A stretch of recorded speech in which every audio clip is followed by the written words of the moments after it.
Welcome back to yet another exciting episode of ComposersCape or ComposersCape. This is episode 26. Wow. We're getting up there. We've been stuck at 62 subscribers for a while, so I'm thinking we need to hit these episodes weekly for a bit and get more controversial. I'm not going to apologize for taking vacation. Yeah, that's right. It was on vacation for a week. Hey, I tried to get him to tap in with his phone from the beach, but he did not answer that text when I suggested that. He ghosted me, sent me a picture of the beach, and that was the last I heard from him until yesterday. But yeah, so we are ready to go. The pups are asleep wherever they are, so there's a lot to talk about and nothing to talk about. So we're winging this one. We should just go live. I could just click the button and this will just start broadcasting us on YouTube live. I'm sure people would immediately. Anyone that's listening to us at this point knows that we're really good at having a lot to say about nothing. Yeah. I mean, we went off. We talked 30 minutes about that Matrix trailer. About a 2-minute trailer. So it was great. Let's mix it up. I already got this picture up. So they have wrapped the Flash filming. And I'm starting to get excited for this. The director has been talking a lot about it. There are rumors of just who all is going to show up in this thing. I mean, they easily could have gotten Momoa because Momoa was filming Aquaman 2 literally in the same city. You know, Warner has their studios over there in London. So they were all there. Ben Affleck, in a recent interview, said he loved playing the Batman again, that it was fun. He was happy to see Ezra again. And he got to see Momoa because, like I said, they're in the same town. So yeah, that makes a lot of fans excited because part of the whole restore the Snyderverse thing is they want Batfleck back. They call him Batfleck. Right. And the Flash movie is going to open up the multiverse. We're going to be talking about the multiverse a lot the next. Yeah. When does Doctor Strange come out next year? Between now and whichever one comes out later, Doctor Strange or the Flash. I think the Flash. We're going to be talking a lot about the multiverse because it's both. The omniverse is expanding. Marvel now has the multiverse in effect. Presumably we're going to get some of that, a little bit of multiverse action in the Spider-Man. Oh yeah. Presumably. I mean, I think that's pretty much confirmed. Well, there have been leaks that were supposedly of pictures of Andrew Garfield on set. He still denies it, but let's go back to the DC multiverse first, which has actually been kicking around for. Everyone is trying to say, or a lot of people are trying to say that Marvel beat them to the punch, but they clearly did not watch the CW shows, and they started the multiverse very early on in the Flash. Flash is often a instigator of multiversal problems in the comics. Yes. I want to say that if we were to dig back in Marvel and DC, that the Flash comic book would probably be one of the first. This is a total guess that the Flash would probably be one of the first mentions of multiverse. And to be honest, in my opinion, the Flash has the greatest multiverse story of all time in the Flashpoint. Yeah, Flashpoint's recent, but let me flex my Google foo here real quick because I'd be curious to know. What was the publishing date of Flashpoint? DC Comics? Wasn't that early 2000s? Oh, no, it was in the 80s. 2011. 2011. Flashpoint is 2011 comic book crossover. It's going to tie-in, smart, right? Geoff Johns. And so, well, you know, it still worked. it's so what weird. I was going to say is when was Marvel the Ultimates? Oh, no. I'm saying way back when the multiverse was first starting to be used in the comics, I'm thinking it was not Flashpoint, but it was the Flash. But we're talking back in the early days. And that's just a hunch. Because DC's always been like they have all these major multiverse characters. They have the Monitor from Crisis and the Anti-Monitor and their third brother. I can't remember what he is. He's the Forger or something like that. But so this Flash movie, we're going to have a bit of everything. We're going to have Michael Keaton returning as Batman from the Tim Burton universe. Ben Affleck. Here's his stuntman. Looks just like his chin is the spitting image. And they were filming, I don't know what this some action sequence. They were filming this thing for like a month solid of this motorcycle, him on this crazy bat cycle, chasing or being chased through the city, chasing bad guys, with the police in pursuit also. So that looks like that's going to be interesting. There have been no shots of Ezra in his new suit. There have been plenty of shots of Sasha Callier. Is that how you say her name? In the Supergirl outfit. Look at me. Yeah, there's she. These are all right. I'm not going to show too much, but there she is in her outfit there. Obviously without the cape CGI'd in and with the wires and stuff. Right. So yeah, and people are really wondering, what all's going to happen here. And the directors hinted that it's going to revisit several different past DCEU movies with kind of a what if bent to them. He didn't say what if because, we don't want to get those confused, but it is. So it feels like we're going to have some major multiverse things going on next year between this and Doctor Strange. But they're going to revisit, obviously, the Tim Burton universe. Yes, which is exciting. Mm-hmm. He rebuilt that Batcave. That's awesome. I can't wait to see that. And the Batmobile. Oh my God! What if we get both Batmobiles? What if we get this one? That'd be awesome. This one here. And the Burton Batmobile, those are my two favorites. Actually, I like how this one kind of looks a little bit like the Burton Batmobile. It's got that same. It's like it's nice and low to the ground.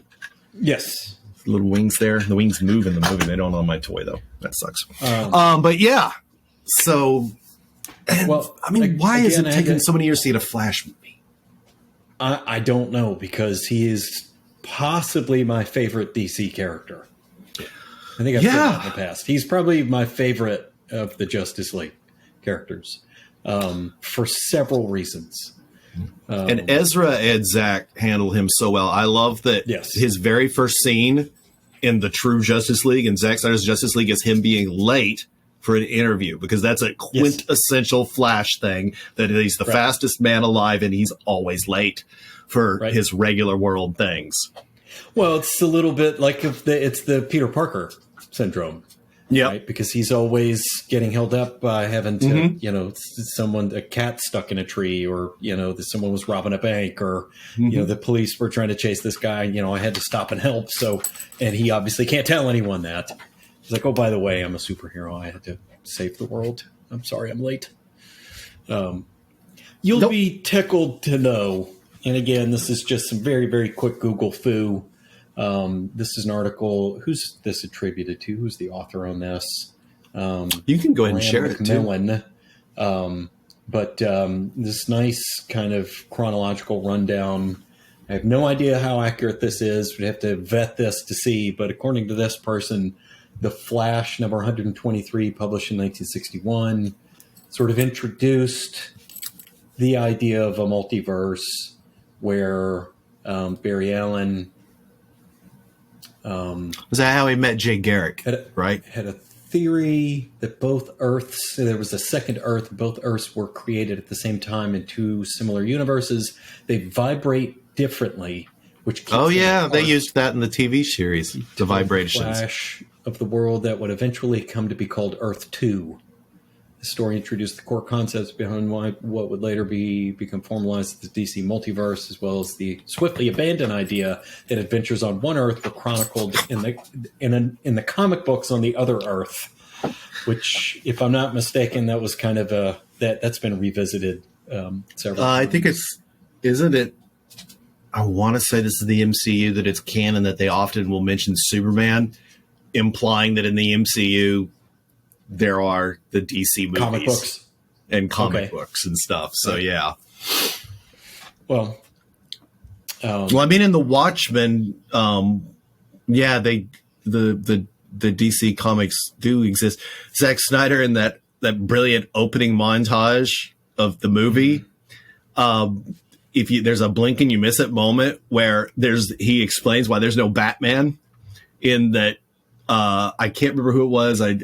Was it the comedian had saved Batman's parents from Joe Chill. It showed him beating him up while you see these two rich people, one woman wearing pearls and a little kid in the background like this. Gotcha. So that's pretty funny. So that's really all we know about Flash. I am not getting into leaks or rumors, of which there have been plenty. Well, I very much look forward to it. I think, Matt, the only there is one thing for certain: George Clooney is not. Okay.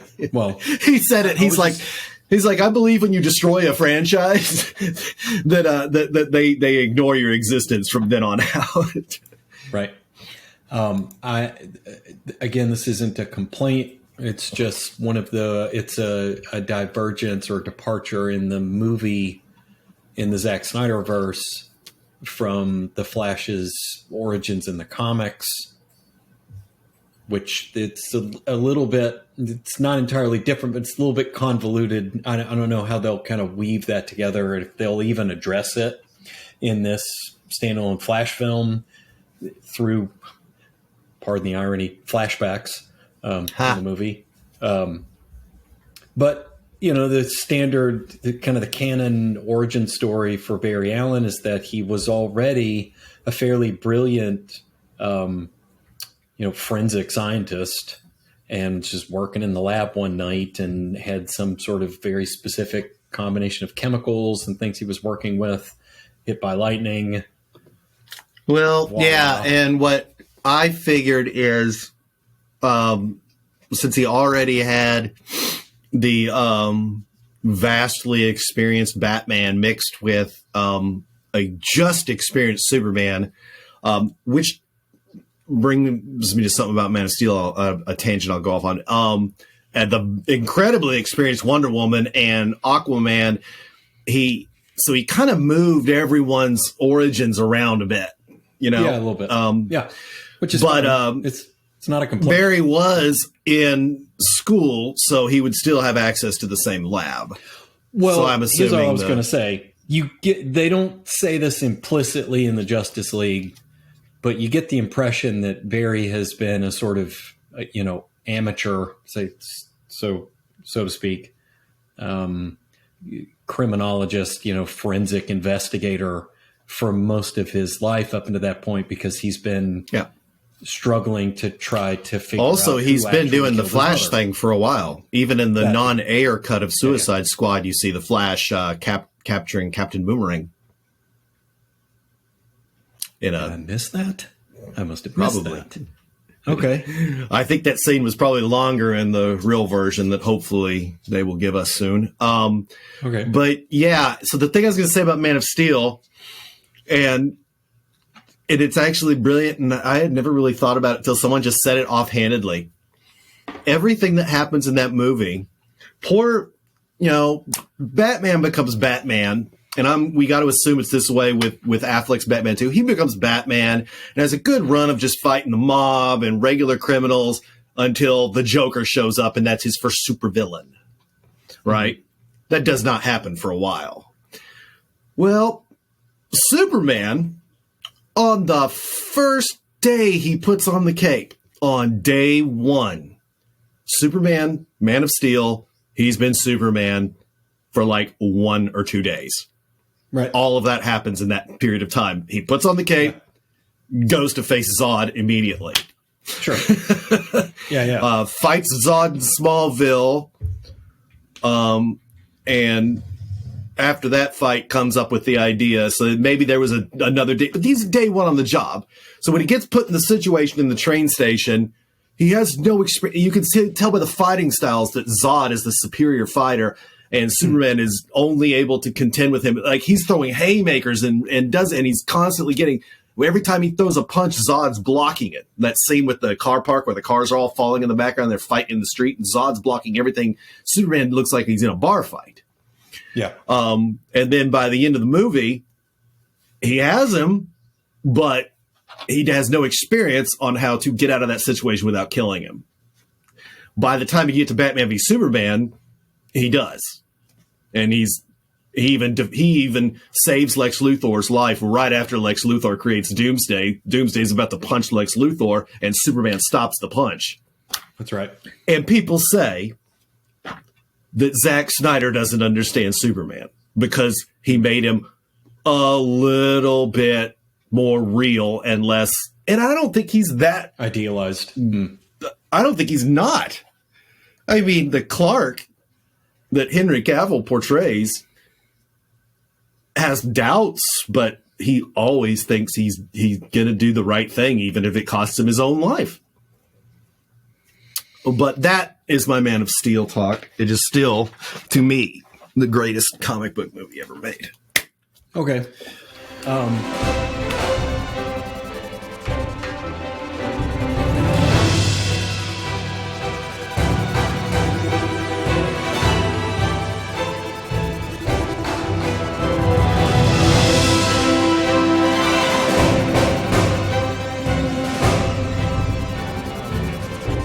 Gears, yeah, a little bit more multiverse talk. The conclusion of What If, absolutely, which interestingly was kind of the next thing on that article's list as far as the originations of the multiverse in the comics. Apparently, What If Volume 1 in Marvel was 1977. Is that what I just saw? I think 1977. So, somewhere like 15, 16 years later than The Flash. Gosh, what a neat series this turned out to be. Much darker than I was anticipating. Yeah, it went a little more back to the tone of that first Avenger, Captain America, in the earlier movies where, they were more like in First Avenger, there's people flying through propeller blades and being splatted in it's actually fairly violent. It was World War II. Yeah.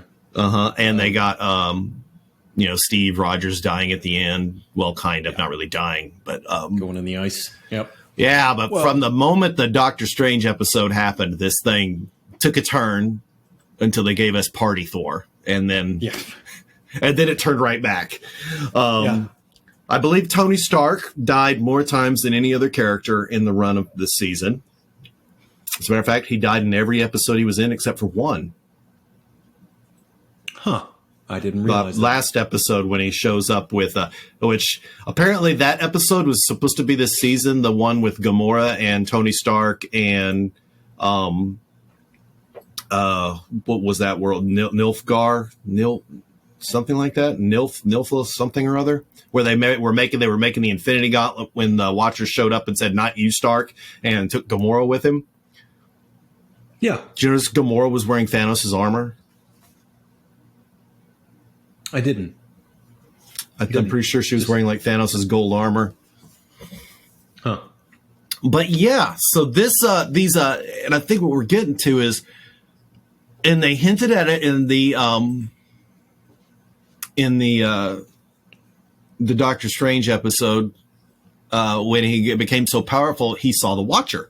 So you went this guy who was the apparently we just figured it's just the narrator. All of a sudden, is part of the story, and then when Ultron sees Thanos and slices him in half and takes the stones, and then he becomes aware of the multiverse, and that's when the show really got crazy. All this single plot episodes that you figured were just throwaway fun things came together into this, and that's a picture from the penultimate episode. First, the Watcher tried to deal with it as much as he could. Yeah. The first thing is that I got to bring up that I started questioning immediately in this episode and in the final episode is why did his Infinity Stones work on worlds other than his own? In another, turns out the director explained it.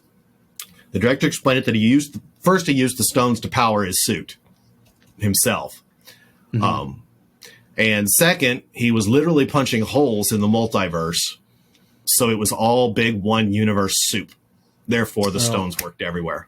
Creating some sort of a ability to tap into their power because there was a hole in the... Right. Well, I mean, the multiverse at that point was a very weird Swiss cheese single universe because he wasn't traveling between universes. He was punching holes through one universe into another, as they showed in that scene of that image I had up a minute ago.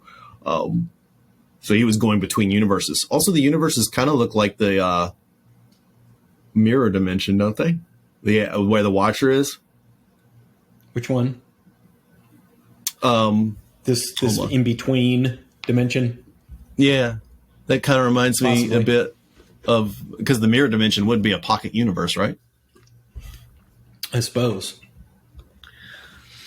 Oh my goodness! And then they brought Zola back. That was brilliant as well. That was brilliant. Loved that. Having Killmonger sort of, stab everyone in the back at the end. Kind of saw that coming a little bit. I kind of got. I mean, you got the helmet. I was like, oh yeah, sure. And I mean, the ensemble cast to see you got this sort of alternate reality, multiversal version of kind of an Avengers, and they even struck the pose there at the end with the camera going around the 300, panning around the characters there at the end. It was really neat.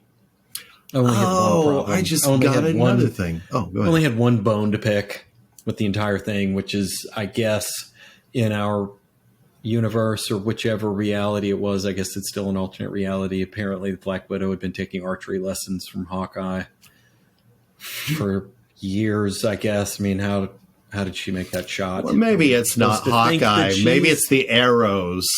Well, Black Widow is an expert in all of that stuff, but yeah. I don't know. Role reversal. Yeah. But what was that? I just realized that I wasn't even thinking about it, that this was an Ultron that won, so he was an Ultron that in essence took Vision. Right. Had succeeded in creating Vision, and then when the Watcher himself brings back zombie Wanda. I'd never thought about that, how she would look and see that face. I didn't even think about that. Right? Yeah, but he kicks her ass. Yeah. And they were it was cool. They were using the stones. You could tell, like, when he was using different powers, the stones would blink on for the powers he was using. It was really neat. Right. And there is a season 2 coming. Right. Which will be fun. To just kind of see what they do, and it'd be interesting to see if they start incorporating more of the phase 2, phase 3 characters with that. Yeah.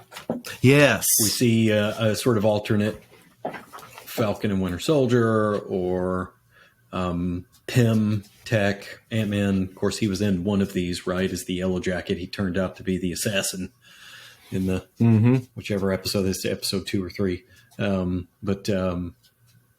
Yeah, all in all, the animation, obviously the voice acting featured most of the live action film actors.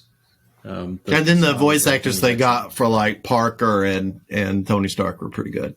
Mm-hmm. And even Ultron, right? They tried to get a somewhat close-ish sound to James Spader. Yeah, he's all right. He just couldn't capture the snarkiness of James Spader.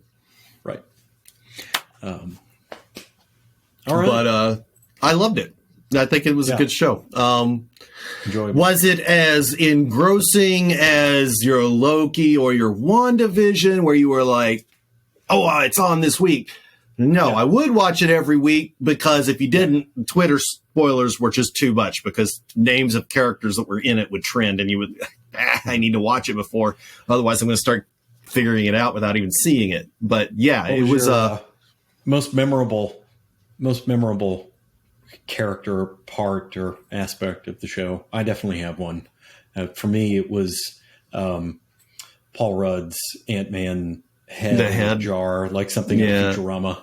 Ant-Man's head in a jar was either hysterical.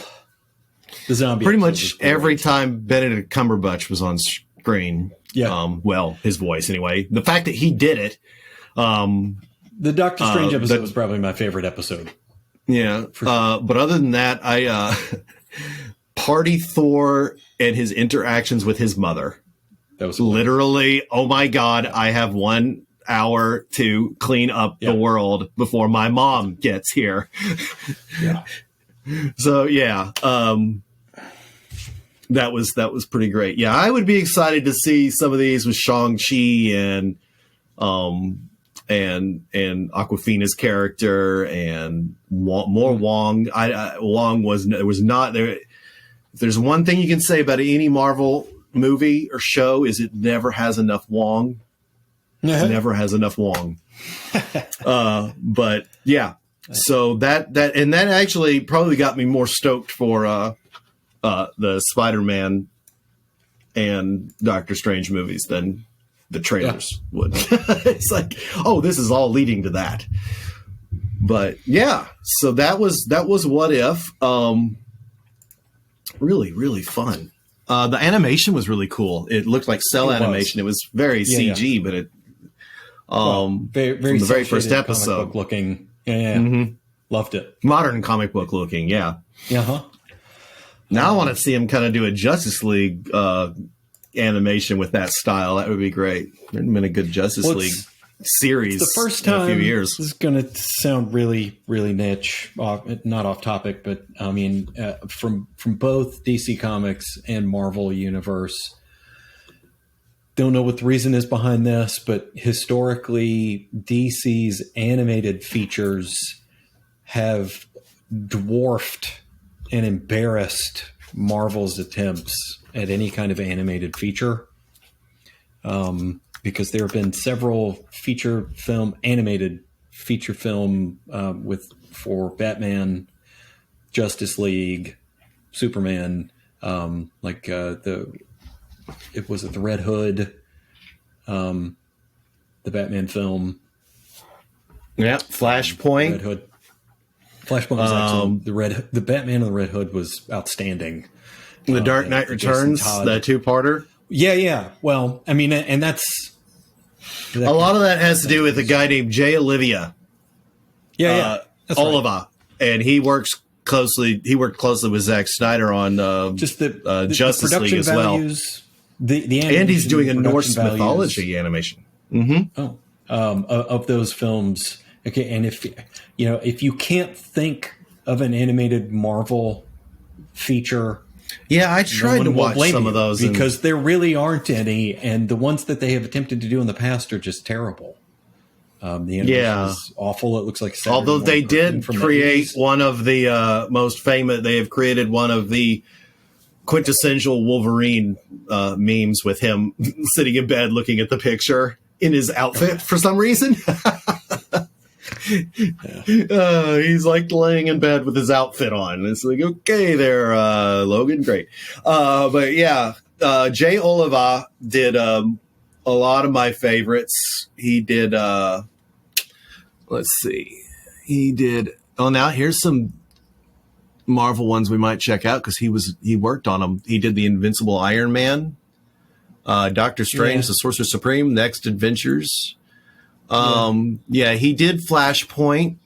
The Doctor Strange Sorcerer Supreme animated feature was not bad, but the film with Benedict Cumberbatch just eclipses it. I mean, that's all it is. It's an origin story for Doctor Strange, straight out of comics, and it's not bad. It's incredibly similar to. Yeah, he did a lot of what he did was all the Justice League New 52 cartoons, movies that were so good. Well, a lot of them. But he also storyboarded Man of Steel, Batman v Superman, and Zack Snyder's Justice League. He was the storyboard artist. Not that storyboard, but the actual, Anyway, yeah. So what are we going to talk about now? Well, we are still on Marvel. No. I brought up potentially watching the Hawkeye trailer. Mm-hmm. I got that right here. There was a bit of news that I was going to mention this earlier, and we got off completely on a tangent, but there was this bit of news that came out, and correct me or remind me if we have talked about this, where it was released at one point that J.J. Abrams would be attached to co-write direct a Superman movie, possibly penned by Ta-Nehisi Coates. And that's the one where they're making that he's not. Has that been confirmed? I don't know, because here's the one. They started the ideas they were pitching. It was immediately making people mad, where they were like, this is one. They were saying it is going to be Kal-El, but we're going to cast a black actor. Mm-hmm. At which point then it came out that Michael B. Jordan is going to do Val Zod. Superman. Yeah, the actual African-American Superman. There's two of them. I can't remember which one he said he was doing. And he may or may not be playing the title role, the lead role in it. So, that kind of overshadowed. Here's what, if they move on from Henry Cavill, it will be the biggest mistake that DC has ever done. That'd be like, Henry Cavill's had one solo movie.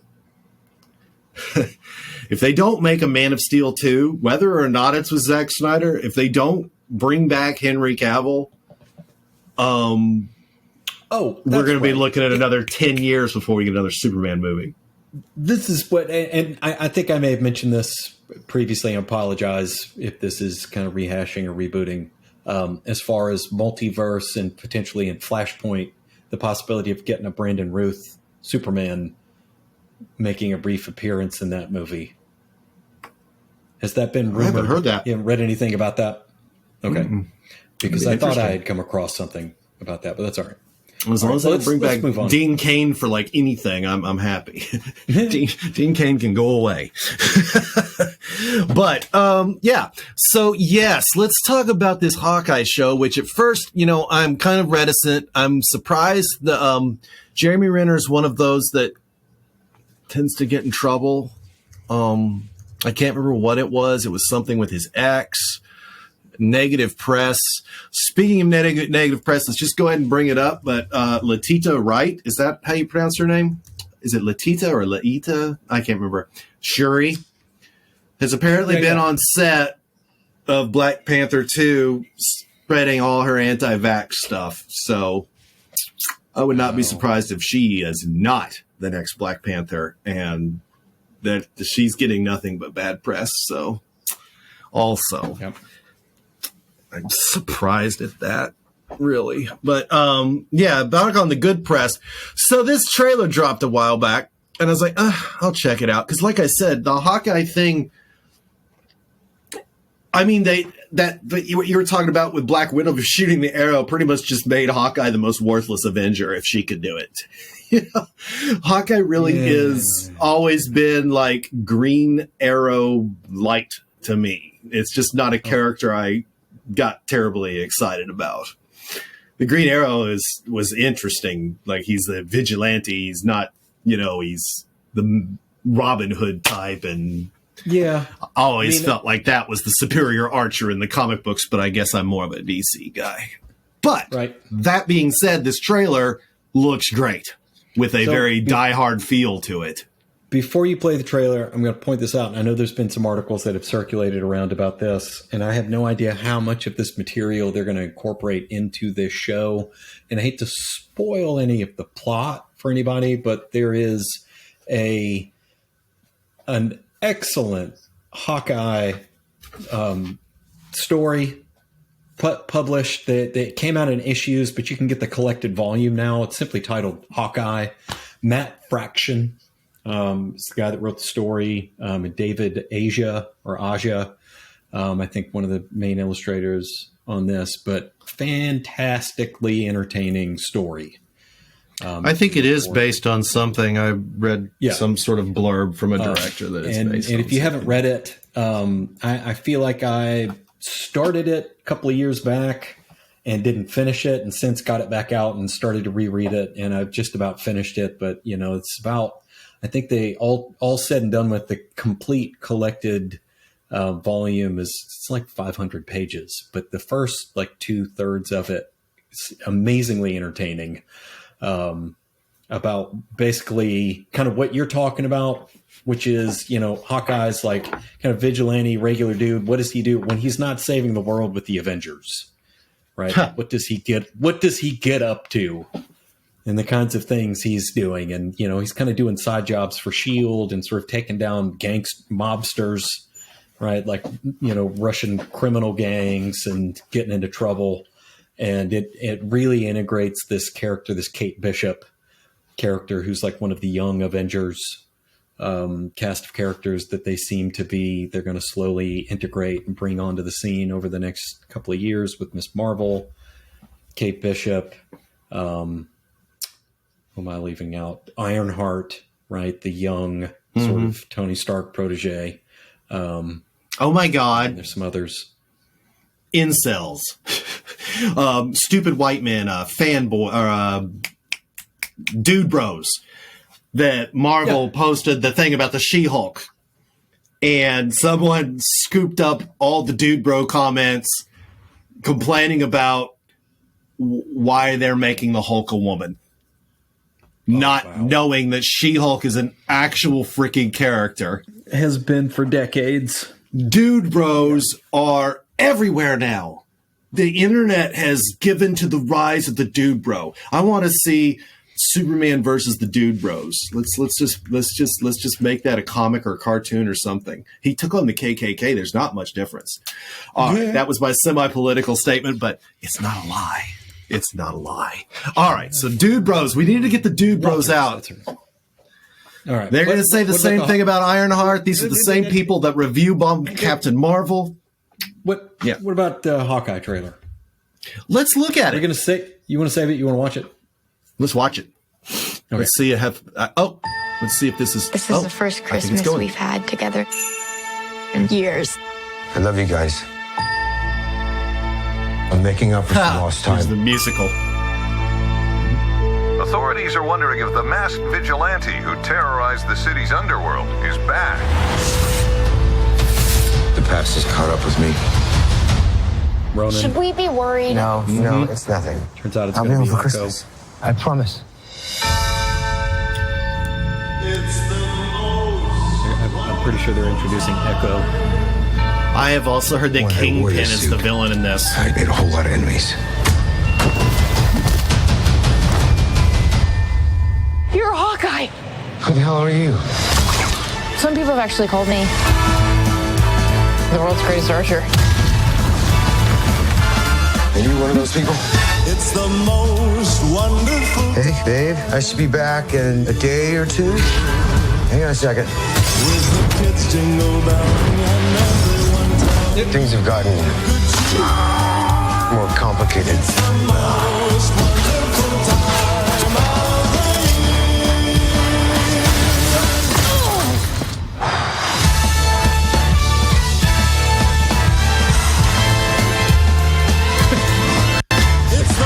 It's the most wonderful. Yeah. Yes, the most. This is too dangerous. Definitely not this one. You don't have to say definitely like that. Holy sh**. There are arrows more dangerous than that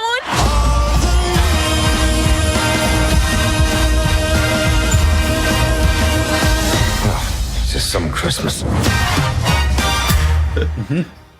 All right, that'll be our copyright warning. So we will not be able to monetize this episode with our 60. Yes, that's like Die Hard. But the Kingpin thing I threw out there, and you mentioned a character called Echo, and Echo is apparently featured alongside one certain character that fans have been campaigning to bring back into the MCU fold for 3 years now. Daredevil. And Daredevil. And if this is Kingpin, Vincent D'Onofrio, what a great guy. Oh my God. That is going to blow away how I did not win awards for that. I do not understand. Every season he was in was brilliant, especially that last season. It's great. And Charlie Cox. Let's get that back. Let's get that in the MCU. They listen to us. So I think our first hint will be Hawkeye, which comes out next month? November 24th. Yeah, Thanksgiving. Thanksgiving weekend. Oh, fine. This is the holiday hole right now. And I can't take off because I'm acting tech lead for the next 6 weeks because the tech lead, or 5 weeks because the tech lead had a baby and he's doing paternity leave. So there's only 2 developers on our squad. But anyway, that's going to be awesome. And you know what is happening in only 12 days? Dune. Yeah. So, oh my God. More trailers I'm reading. I'm going to listen to the audiobook version. Probably mentioned this ages past on other episodes. I have a long commute. I listen to a lot of books. Realize it's not exactly the same thing as reading them, but read a lot of books on my commute. And so I'm you know the story already, or are you? Mostly. All right. Stop about halfway through. It's been a long time. But yeah. Anywho, I just finished I'm sure we'll have lots to talk about that. And as we get close to these release dates, lots is about to come Hawkeye out. with the next Spider-Man, the Eternals. We'll be talking about that. Things coming down the pike. Lots to look forward to before the end of the year. I am going to rewatch the Snyder Watchmen director's cut since I finished that, and we need to break that down. Did you finish it? Thinking of some things. You read yeah. Okay. So, oh my God, the comic within a comic was way grosser than the actual comic. That was disturbing. I was like, why? Right. And then they get nuked at that. It's like, yeah. But yeah, so lots. We'll try to get Zach on to talk about it with us. Let's just make that happen. I'll just give him a call. have my people call his. But right. Yeah. So until next week, we will be back and talk more about a lot of let's do it. All right. Okay. So that is episode. Don't forget to like, subscribe. We've been getting some comments. Someone explained the Tesseract thing, which was really cool, on how they were able to power Steve Rogers' suit when in the very first episode. They had the Tesseract. Yeah. They just used the Tesseract. Yeah. That's right. So you didn't have to invent the thing. Oh, and they left so many cliffhangers in What If. So yeah, keep the comments coming, especially when we get stuff wrong. I misspoke on who Dave Bautista's role is going to be in Dune. He's the Beast Raban, which I can't wait. They've been showing more of. All right, I'm sorry. I'm really excited about Dune. So like, subscribe, leave comments, and we will be back next week. Cheerio.